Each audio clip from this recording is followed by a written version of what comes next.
Video में बात करने वाले हैं हम लोग इफ़ स्टेटमेंट के शॉर्ट हैंड के बारे में। तो शॉर्ट हैंड ऑफ इफ़ इसका क्या मतलब है? इसका मतलब सिंपली ये है कि जो आप ज़्यादा एरिया में जब इफ़ स्टेटमेंट को लिखते थे, जैसे कि आपने यहाँ पे देखा, तो इसी को एक लाइन में कैसे लिख सकते हैं, तो इसी को हम लोग शॉर्ट हैंड बोलते हैं। जैसे कि यहाँ पर आपका ये दिया हुआ है, किस तरीके से आपने एक ही लाइन में इफ़ स्टेटमेंट को लिख दिया। तो एक तरीके से आपने इफ़ स्टेटमेंट को शॉर्टकट में लिख दिया, शॉर्ट हैंड के रूप में लिख दिया। तो ये कैसे लिखा जाता है इसको चलिए देख लेते हैं।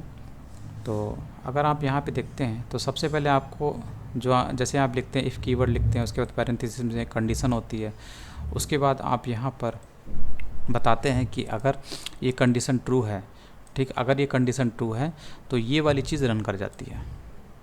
तो इस तरीके से शॉर्ट हैंड हम लोग लिखते हैं। तो ये वाली रन करने का मतलब है ये जो हेलो कीवर्ड है ये आपको इस वेरिएबल में स्टोर होते हुए दिखेगा, उसको हम लोग बाद में इको कर लेते हैं।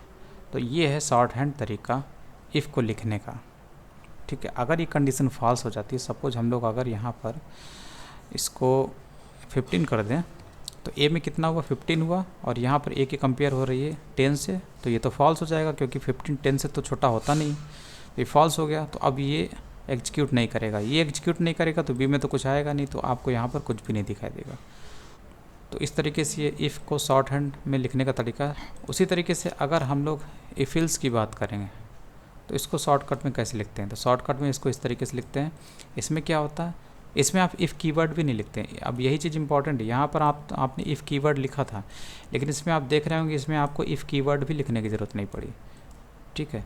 तो सिंपली आप यहाँ पर क्या काम करते हैं, सबसे पहले ये जो चीज़ है ये टेस्ट होती है कि क्या इससे आएगा। अगर इससे आपका ट्रू मिलता है, ठीक है, तो क्वेश्चन मार्क जो सिंबल लिखा हुआ वो चेक कर रहा है कि इससे क्या मिलेगा।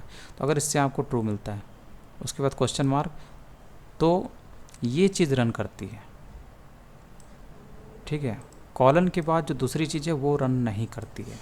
अगर ये ट्रू होता है तब क्वेश्चन मार्क के बाद जो ये लिखा हुआ है यानी इस कॉलन के पहले जो चीज़ लिखी हुई है वो रन करती है। अब ये रन करेगी तो इसका आउटपुट क्या होगा, इस वेरिएबल में जाके स्टोर हो जाएगा। उसके बाद हम लोग यहाँ से इको कर लेंगे, उसको प्रिंट करा लेंगे। और वहीं अगर इसका आउटपुट फॉल्स होता है तो कॉलन के बाद ये जो कोड है ये रन करता है, ये रन करेगा, यानी कि रन करने के बाद जो आउटपुट आएगा वो इस वेरिएबल में स्टोर हो जाएगा, जिसको हम लोग बाद में इको कर लेंगे। तो इस तरीके से आप इफ एल्स को भी शॉर्टकट तरीके से लिख सकते हैं। तो यहाँ पे देखिए 13 था, 13 10 से तो छोटा होता नहीं, ये तो हो गया फॉल्स हो गया। तो कॉलन के बाद ये जो लिखा हुआ ये आपका रन करेगा, और इसका जो आउटपुट आएगा वो जाके यहाँ स्टोर होगा, इसको हम लोग इको कर लेंगे, ठीक है। यहाँ आपको ये दिख रहा है तो आप यहाँ पे कुछ भी लिख सकते हैं। मान लीजिए हम लोग 100 लिख देते हैं, तो 100 जाके इसमें स्टोर हो जाएगा, और इसको हम लोग यहाँ से इको कर लेंगे तो हमें यहाँ से 100 मिलेगा, ठीक है। तो ऐसे होता है। अब इसी को अगर हम लोग यहाँ से पलट देते हैं तो अब 13 10 से बड़ा है, ये तो सही है।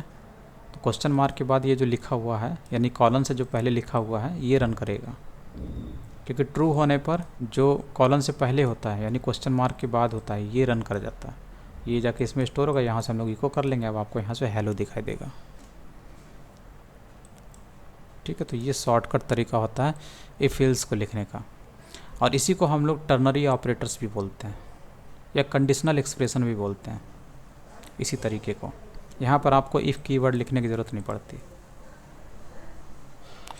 इसके बाद है नेस्टेड इफ़ स्टेटमेंट का मतलब, नेस्टेड इफ़ स्टेटमेंट का मतलब होता है इफ़ के अंदर इफ़, एक इफ़ के अंदर आप दूसरा इफ़ डाल दीजिए तो ये नेस्टेड होता है। ये जो आपका अंदर वाला इफ़ स्टेटमेंट है यही नेस्टेड है, ये नेस्टेड है। और इसके साथ ये जो एल्स है ये भी, ठीक है। तो बस इसमें कंडीशन के अंदर कंडीशन टेस्ट होती है। जैसे यहाँ पर कंडीशन टेस्ट हुआ तो ए की वैल्यू 13 है, 13 10 से बड़ा हो तो ये कंडीशन हो गई ट्रू। ट्रू होने के बाद ये जो कोड पड़ा हुआ जो कि इफ़ की बॉडी में पड़ा हुआ ये रन करेगा। रन करने का मतलब है सबसे पहले ये वाला कोड आपका रन करेगा, तो इको किया गया इस चीज़ को, तो ये चीज़ आपको स्क्रीन पे यहाँ पे दिखाई दी।